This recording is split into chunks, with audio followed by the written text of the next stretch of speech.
Welcome to my YouTube channel. Ladies and gentlemen, in the great tapestry of our human experience, we are often presented with the tempting notion of sharing our thoughts, our emotions, our struggles, and our triumphs. But there is, in truth, a small but significant area in which sharing is neither wise nor necessary. We live in an age where the vulnerability of the self is too often paraded on the altar of convenience and social validation. Yet I propose to you that there are certain things we must keep to ourselves. These are not secrets born from malice or deceit, but rather safeguards against the erosion of one's soul. Personal boundaries. In this age of instant communication, where every conversation seems to flow seamlessly across invisible lines, it is all too easy to forget the importance of personal boundaries. Yet these boundaries are not merely lines we draw in the sand. They are the invisible walls that protect the essence of who we are. Without them, we risk losing ourselves in the hustle and bustle of the world around us. We risk becoming not individuals, but amalgamations of the opinions, expectations, and judgments of others. Consider for a moment the delicate balance that exists between connection and independence. We live in a society that encourages us to share, to be open, to expose our innermost thoughts and feelings to the scrutiny of others. But this sharing, this openness, while often a beautiful expression of trust, must be tempered with caution. Not all things are meant to be shared, and not all people are worthy of the privilege of knowing our deepest selves, our thoughts, our values, our aspirations. These are things that must not be freely offered to the winds of the world. They must be guarded, as one might guard the crown jewels of their own spirit. Personal boundaries are not simply about protecting our privacy in the most conventional sense. They are about preserving the integrity of our being. Think of them as the sacred space where we commune with our innermost thoughts, where we encounter the raw material of our identity. If we allow others too much access to this space, we risk losing touch with who we are, what we believe, and what we stand for. We become like open books. And while books can be wonderful sources of knowledge, they are not meant to be read by everyone, nor should they be. There is also a deeper psychological and emotional element to personal boundaries. Our capacity for empathy and understanding is not infinite. When we open ourselves too widely to the thoughts and emotions of others, we risk becoming overwhelmed by them. A flood of voices, each pulling us in different directions, can drown out the voice of our own heart. The boundaries we establish, whether physical, emotional, or psychological, serve as a buffer against this overwhelming tide. They give us the space to reflect, to recover, and to realign ourselves with our core values, without being swayed by the transient whims and opinions of others. This is not to suggest that we should retreat into isolation, far from it, but there is wisdom in recognizing that the truest form of connection comes not from the absence of boundaries, but from the respect for them. A relationship, be it with a friend, a family member, or a partner, can only thrive when each individual retains their sense of self. A failure to respect personal boundaries is a failure to respect the very soul of the other. It is an encroachment upon their autonomy, and in the process we risk turning what should be a harmonious bond into a suffocating entanglement. Personal boundaries, therefore, are not about erecting walls to keep others out, but about creating the space necessary for healthy, authentic interaction. They allow us to love others fully while still maintaining our own identity. They are the framework within which our relationships can flourish, and it is only when we honor and protect these boundaries that we can experience true freedom within ourselves and in our interactions with others. Without them, we may find ourselves lost, adrift in a sea of expectations and demands that are not our own, struggling to reclaim a sense of who we were before we allowed the world to swallow us whole. The human heart, despite its ability to experience joy and connection, is also a vessel for darker emotions that we often keep hidden from the world. Among these, our deepest fears and insecurities are the most fragile and most vulnerable parts of ourselves. These are the shadows that lurk just beneath the surface of our everyday interactions, waiting for a moment of weakness or reflection to rise to the forefront. It is natural to experience fear and insecurity. They are part of the human condition. Yet, there is wisdom in understanding that not all of these inner struggles need to be shared, nor should they be freely offered to others. Fears, at their core, are born from a sense of inadequacy. They are the whispers in our minds that tell us we are not enough, that we will fall short, or that we will be exposed for who we truly are. And yet, these fears often have no basis in reality. They are projections of our own anxieties, inflated by the very act of sharing them too freely. When we speak aloud our deepest fears, we risk giving them life, feeding them in ways that make them grow larger and more monstrous in our own minds. What was once a small concern can, in the act of verbalizing it to others, become a towering beast that shapes our every thought, casting a shadow over our ability to move forward with any peace. Insecurities, too, are often rooted in our perceptions of how we are viewed by others. These are the things that make us question our worth, our abilities, our very value as human beings. And while it can be helpful to seek guidance or encouragement from others, we must be discerning about when and to whom we expose these insecurities. If we share them indiscriminately, we may invite judgment or even pity. Worse, we may find ourselves surrounded by individuals who do not understand or respect the fragility of our emotions, offering unsolicited advice or opinions that only exacerbate our self-doubt. We must ask ourselves, are the people to whom we reveal our insecurities capable of handling the weight of such disclosures with care and compassion? There is an inherent risk in sharing these vulnerable aspects of ourselves with others. Our deepest fears and insecurities are not easily understood, and what one person might regard as trivial may be deeply painful to another. In sharing these inner demons, we expose the most tender parts of ourselves to a world that is often indifferent or unable to offer the support we need. In our desperation to be understood, we may forget that not every person is capable of offering the solace and reassurance we seek. Some may unintentionally exploit our vulnerabilities, or worse, dismiss them entirely. And so while there is value in seeking help or counsel from trusted friends or professionals, there is also value in knowing when to keep these fears and insecurities to ourselves, allowing us the space to reflect and find our own paths to healing. The act of confronting our fears and insecurities privately, without the constant need for external validation or sympathy, is a powerful form of self-reliance. There is a quiet strength in recognizing that we are the stewards of our own emotional landscapes.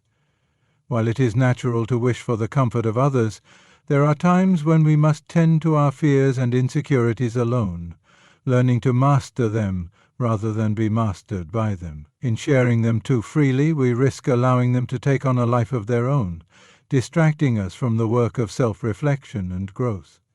There is a profound difference between seeking help in moments of true vulnerability and using our fears and insecurities as a form of currency for attention or pity. In the quiet, solitary moments of grappling with our deepest fears, we find the opportunity to transcend them. We may discover that many of our fears are not as monstrous as they seemed when left unexamined, and that we are more capable of facing them than we once believed.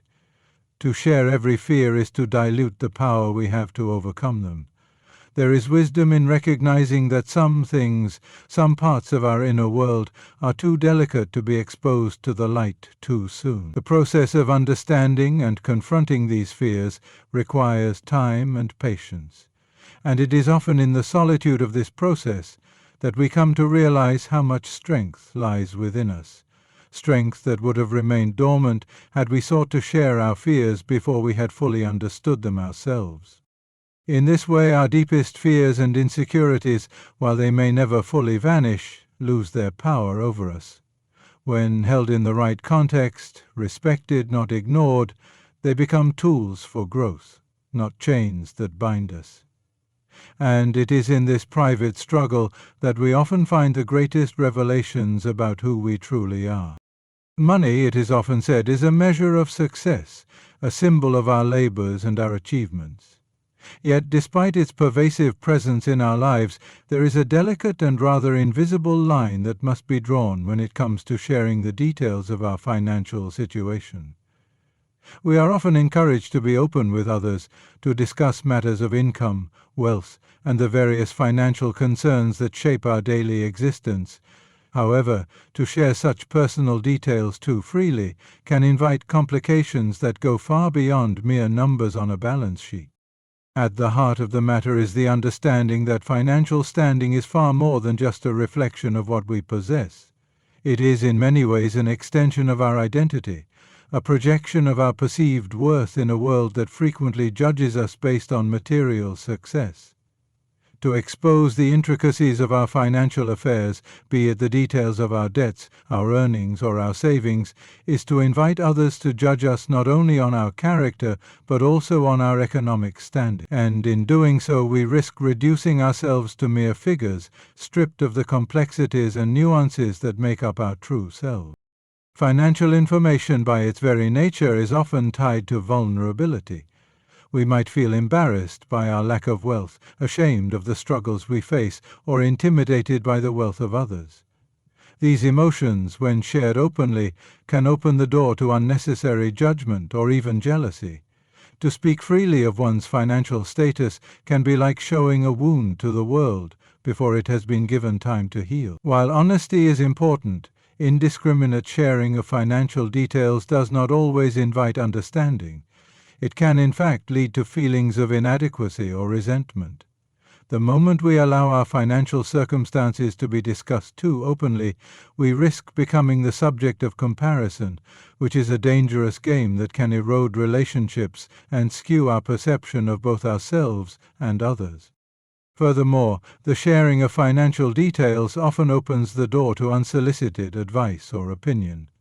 The well-intentioned friend may offer counsel on how to invest, save, or spend, but such advice, though often given with the best of intentions, can be overwhelming or even counterproductive.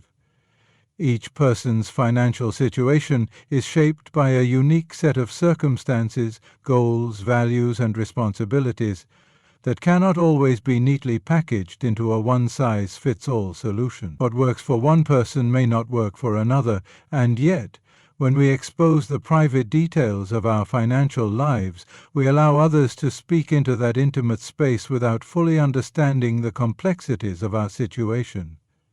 The advice of others, when it is not carefully considered, can add layers of confusion or cause us to question decisions that, in reality, were made with great care. In addition to the psychological toll that sharing financial details can take, there is the potential for practical ramifications. For example, one might inadvertently create a sense of obligation among those with whom they share such information. A person who is made aware of another's financial challenges may feel the need to intervene, or, conversely, may become resentful of what they perceive as financial dependency. Money, whether we like it or not, carries with it a weight of expectation. And sometimes, even when it is not given directly, it creates an imbalance in relationships. The act of sharing too much about one's financial standing can invite unspoken tensions, misunderstandings, and, in the worst cases, conflict. Additionally, the sharing of financial details may reveal not only the immediate numbers of one's financial world, but also expose deeper fears and anxieties. Financial struggles are often accompanied by a sense of insecurity, the worry that we are somehow failing or falling short in comparison to those around us. To share such details too openly can reinforce these fears, allowing them to take root and influence the way we perceive both ourselves and the way others perceive us. We may find ourselves judged not just for the state of our bank accounts, but for our choices, our lifestyle, and even our priorities.